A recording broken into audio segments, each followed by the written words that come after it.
Merci Jacques.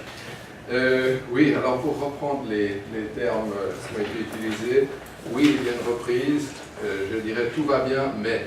Alors, le mais s'appuie sur différentes choses. Pour reprendre ce qui a été dit au niveau réglementaire, par exemple pour les banques, vous avez vu les avalanches de règlements, nouveaux règlements, que ce soit FATCA, FINMA, échange automatique, beaucoup de choses à venir, y compris le combat contre l'optimisation fiscale au niveau de l'OCDE. Donc tout ceci touche le secteur bancaire. Alors les chiffres que l'on voit actuellement sont toujours rassurants. Ils ont été aidés par les marchés, mais ce que vous ne voyez pas, et ce qu'on va voir dans les années à venir, je pense, c'est que les banques perdent des clients. Les clients américains, bon, ils sont partis. Les clients français, on les met dehors, et il y aura d'autres pays où on devra les mettre dehors aussi. Donc, je pense que les messages positifs qui sortent sont trop optimistes. On va voir des concentrations, on va voir des pertes d'emplois. Et donc ça, c'est un secteur, comme vous l'avez dit Jacques, important. Mais ce ne sont pas non plus les seuls éléments qui menacent Genève. En effet, on parle de fiscalité, ce sera le sujet principal de mon discours ce soir. Il y a 4 éléments où Genève court des risques. Le premier, c'est l'imposition d'après la dépense, c'est-à-dire les fameux forfaits fiscaux. Vous n'êtes pas sans savoir que c'est 150 millions par année qui tombent dans les caisses de l'État. Et évidemment, il y a une initiative fédérale, une initiative cantonale. Et évidemment, si l'initiative fédérale était acceptée, nous nous verrions obligés de refuser les forfaits fiscaux, de les annuler à Genève. Perte sèche.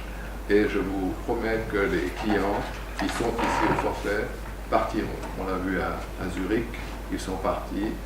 Au début, on n'a pas vu le boulet arriver, et une année après, le gros contribuable qui était là et qui faisait pencher la balance était parti, et Zurich s'en mord les doigts. Donc là, nous avons un risque immédiat puisqu'on votera cet automne pour ou contre cette initiative. Le deuxième point, c'est la réforme de l'imposition des entreprises. Qui, là, alors, c'est un horizon plus lointain, 2018-2020, quand on parle.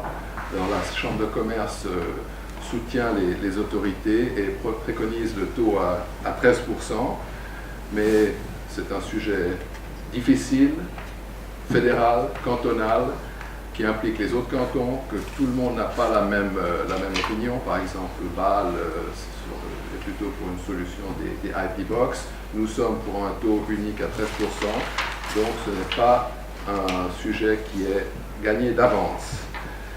Le troisième élément qui va être un problème, c'était la votation du 9 février, le frein à l'immigration.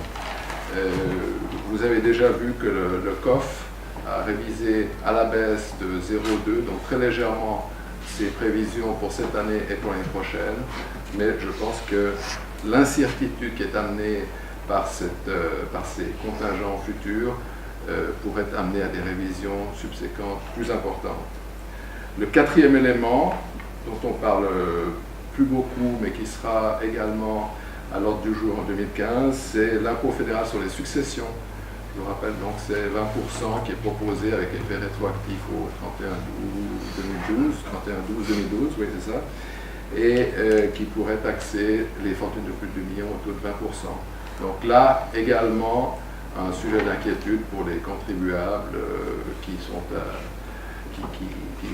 concernés, et ils seraient nombreux puisqu'effectivement les biens immobiliers feraient partie de la fortune. Donc on est assez rapidement à ce niveau des 2 millions. Donc, on voit que ces 4 sujets amènent une incertitude croissante.